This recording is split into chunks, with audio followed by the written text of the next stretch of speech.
We have at least HAC. Thank you, man. Appreciate it.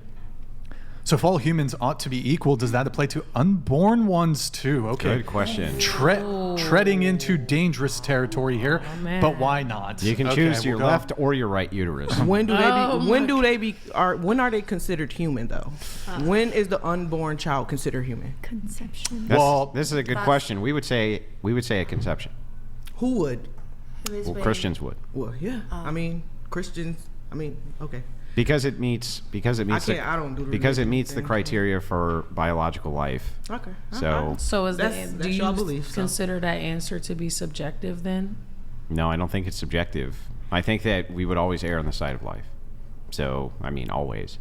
So I think it's a subjective metric from the other side. I think the other side, it says, well, we don't know. So we just, whenever we feel like it. Yeah. You know what I mean? That's the way I see it. Did you get to respond to the message, or? Oh, God. Okay, all right. No, it's okay. I believe when happens. Okay, all right. Well, I got it. I believe it's when it's brain function. When their brain begins to function, that's when human life begins. And then I think that's when it's wrong, which is quite early on, actually. Does this mean that if somebody's in a coma, or they have some kind of like detriment to their brain function, that it's okay to take them out, or? Well, no, because if they're in a coma, their brain does not function. What if they're brain dead, but maybe it could be rebooted at some point with technology? Is that still a human? That's a hard question, isn't it? I just feel like if they're brain dead, they're brain From the dead. nursing perspective, if they have brain activity, they are brain dead, so they're not going to pull the plug on them. But if they have organs that's shutting down and them without the machine would cause them to die, then yes. Yeah, I get it. So then what sort of brain activity would be a requirement for it to be a baby? That was going to be my next question. What was your opinion? You had something you wanted to... Well, I was just going to ask, because you're saying when the brain starts to function, but what are you basing that off of? Is that your own personal opinion? No, or? like there's like stages of the pregnancy, and the brain and the heart start doing their stuff. And that's when I think that's a little baby, but it's literally, But you said that's when you think. Pardon, sorry, what did you say? I'm just trying to understand, because you said that's when you think it's a baby and it's considered a human. Unfortunately, we have to make that decision if we're not going to do life at conception. You have to decide when, and I would say then that it would be wrong to terminate.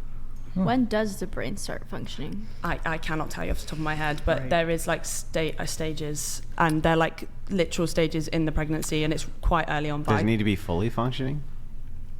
Like, what if the kid is going to be born with a really, really low IQ for the rest of their life?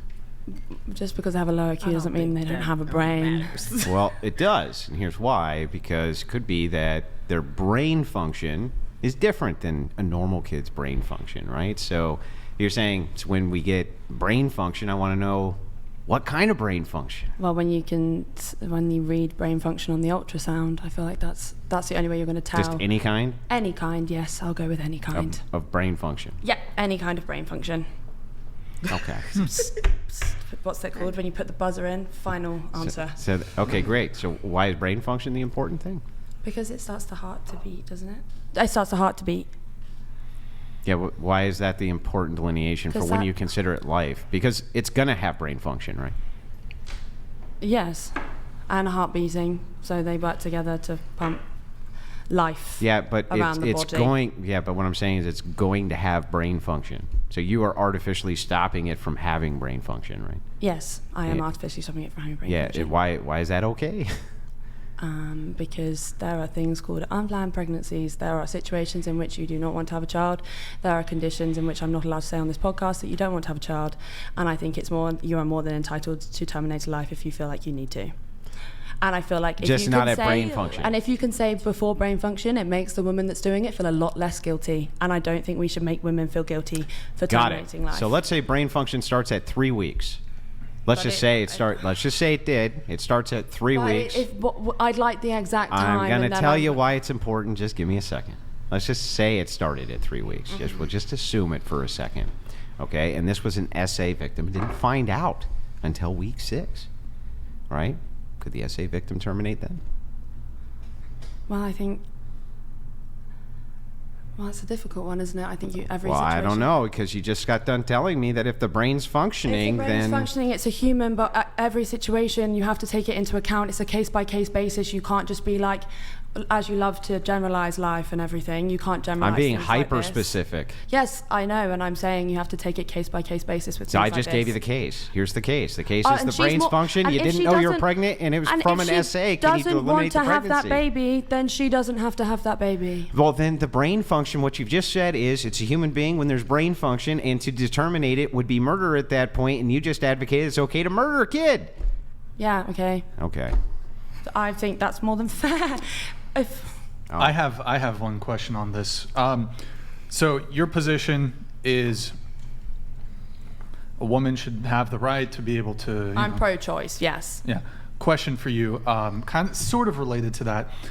Let's say a man doesn't want to be, for some of the exact same reasons that you listed out. Say he's not financially ready, he doesn't want to be a father yet, he's not in a place in his life, whatever the reason may be. But primarily, he's not financially ready, and he just isn't maybe emotionally ready to be a father. And I think you cited those as some reasons why women could or would have an abortion.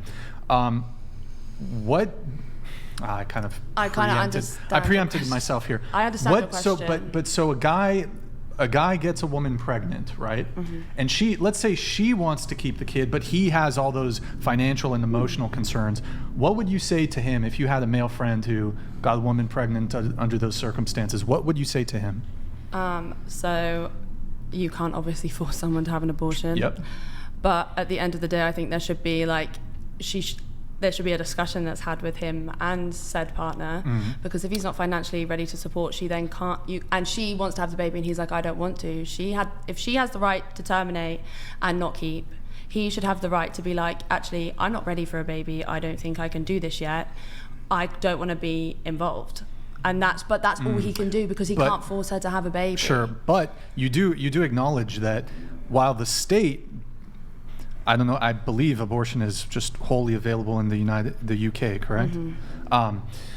So the state would, despite her saying, well, I understand, but I'm going to keep the kid, and he doesn't want to be financially involved, the state would then force him into fatherhood and would force him to, at minimum, pay child support to the woman. Well, actually, I'm not familiar with child support laws specifically in the UK, but I'm assuming it's fairly similar to the US, where you would be compelled to pay child support, despite your lack of. Yeah. So, but I mean, what do you say to a man in that position? So, would you say that?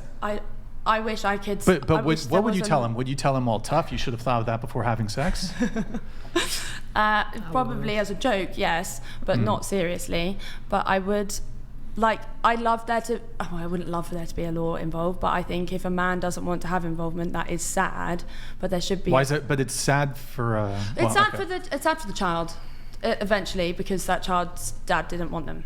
That's always going to be sad. Would you make that same argument for a woman who gets an abortion? Yeah, it's sad. Oh, okay, all right, that's fair enough. And it's also women go through a lot of pain when they do that.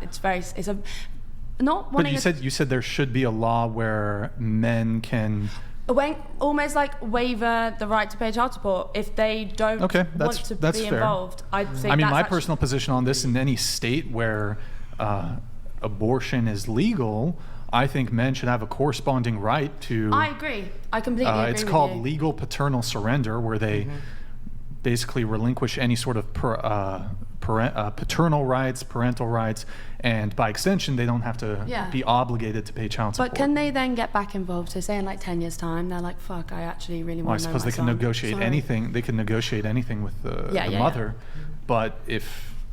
Yeah, I'm not sure on the specifics of reconciliation. No, I 100% agree with you. I think okay, all right, that's fair. They should be allowed. You know what I actually think? I think people who are pro-life, actually, you might actually convince some men to join your cause if you were to say, well, we're going to push through legal paternal surrender as part of some, cooperative. I feel like front there should be for pro-choicers. I feel like there should be something like that in place. I don't think it's fair. It's not fair is probably not the right word, but I don't think it should all lay on the mother's shoulders, actually, because it is like a big burden to take on a whole person. It's a person, like that's 18 years of parental responsibility, like from day dot. And then, like, I'm 25, I still borrow money off my mum, so I'm still a massive financial burden. It's a for life. Yeah. It's a for life. We'll move on a little bit here. We have